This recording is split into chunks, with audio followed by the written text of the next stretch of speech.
My name's Max, and I want to tell you about a conversation I had with a guy named Marcus. Marcus is a cardiologist. He has been practicing for 11 years. He earns $340,000 per year. And one afternoon over lunch, he told me that if he lost his job tomorrow, he would be in serious financial trouble within 60 days. $340,000 a year. That is over $28,000 a month before taxes. And this man was telling me he had no runway, no cushion, no safety net. I thought he was joking. He was not. And here is the thing. Marcus is not an exception. He is the rule. 41% of Americans earning between $300,000 and $500,000 per year are living paycheck to paycheck, not 41% of people making $30,000, 41% of people making $300,000. Let that sit for a second. Nearly half of the highest earning households in this country cannot miss a single paycheck without their life starting to fall apart. When I first read that statistic, I thought it was wrong. I checked the source 3 times. It is from a 2023 survey by Lending Club, and it is real.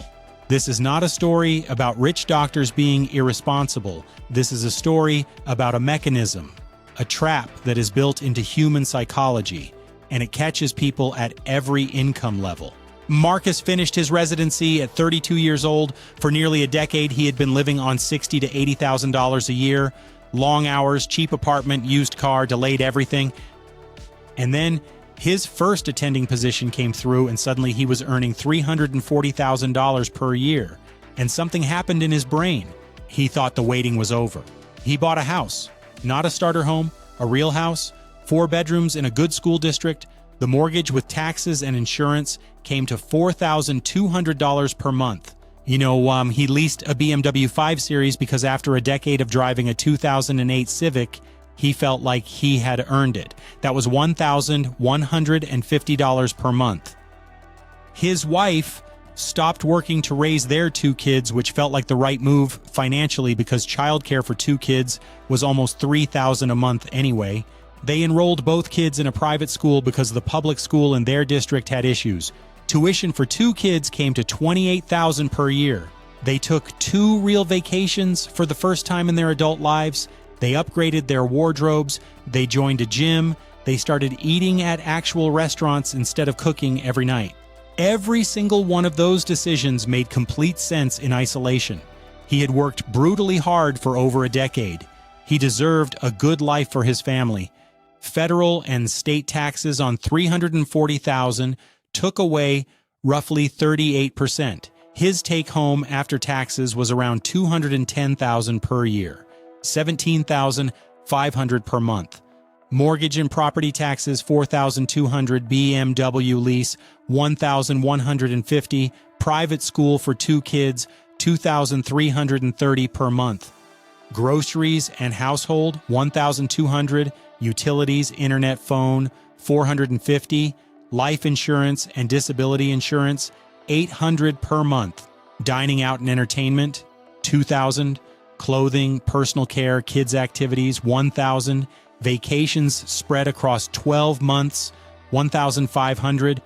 Added up, that is $19,080 per month in expenses. His take-home was $17,500.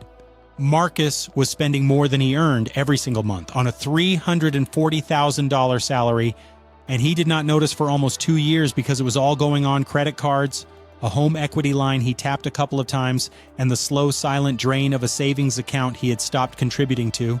This is the trap. This is lifestyle inflation, and it does not feel like a trap when you are in it. It feels like finally living the life you worked for. Subscribe right now, because next week I'm going to show you the exact system to make sure lifestyle inflation never catches you again. Marcus is not dumb. He is a cardiologist. He spent 11 years in some of the most intellectually demanding training in any profession. So why did this happen to him? The answer is a concept called hedonic adaptation combined with social comparison. Your brain has a baseline for what feels normal. Since when your income was $80,000 a year, a Honda Civic felt fine. A 2-bedroom apartment felt fine, but the moment your income jumps, your brain starts recalibrating what normal looks like. Marcus started working alongside other attendings who drove nice cars, who lived in big houses, who talked casually about ski trips and private school. His reference group changed overnight. You know, Warren, when your reference group changes your definition of a reasonable life, changes with it. This is not weakness. This is how human brains work.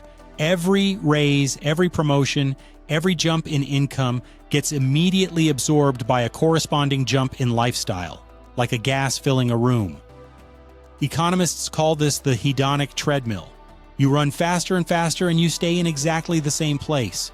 Dr. A is Marcus, $340,000 per year. At 55 years old, he has about $320,000 in retirement savings, and one bad year medically could put him in genuine financial crisis. Dr. B started at the same salary at the same age, but Dr. B made one rule when the big paycheck started coming in.